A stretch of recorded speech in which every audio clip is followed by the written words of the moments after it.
It was a bright spring morning when Samira woke up to the sound of her mom calling from the kitchen.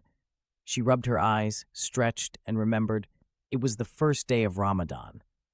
Samira sat up quickly, her heart fluttering with excitement. She had been waiting for this moment all year. Ramadan was her favorite time of year.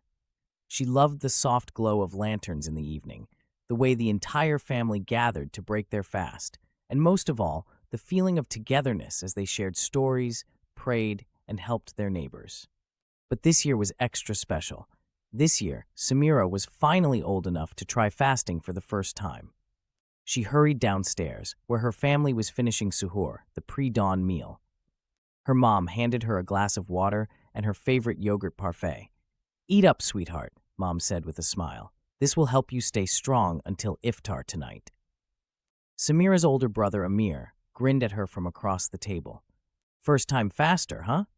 Think you can make it all day without snacks?" Amir teased. "I can totally do it," Samira said, puffing up her chest.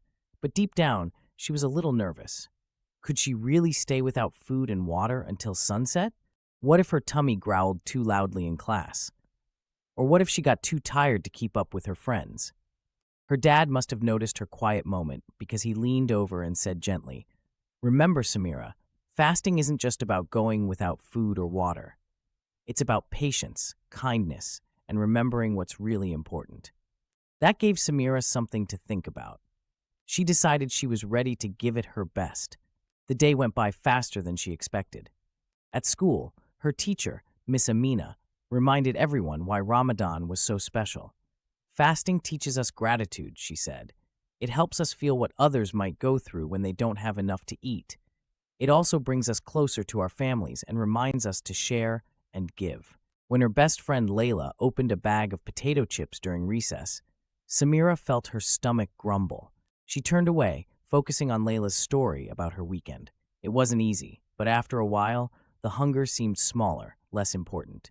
Finally, the sun began to set. Back at home, Samira helped lay out dates, soups, and samosas on the table. The kitchen smelled amazing, and her mouth watered, but she followed her family's lead, waiting patiently until they heard the call to prayer. When it was time, Samira bit into a sweet, sticky date. The taste was better than anything she'd ever had. She broke into a huge smile as her family gathered to pray and eat together. That evening, as they shared stories and laughter, Samira felt a special kind of warmth in her heart. Fasting had been hard, but it made her appreciate every single bite, every sip of water, and every moment with her family. Ramadan isn't just about fasting, she thought as her mom kissed her forehead goodnight.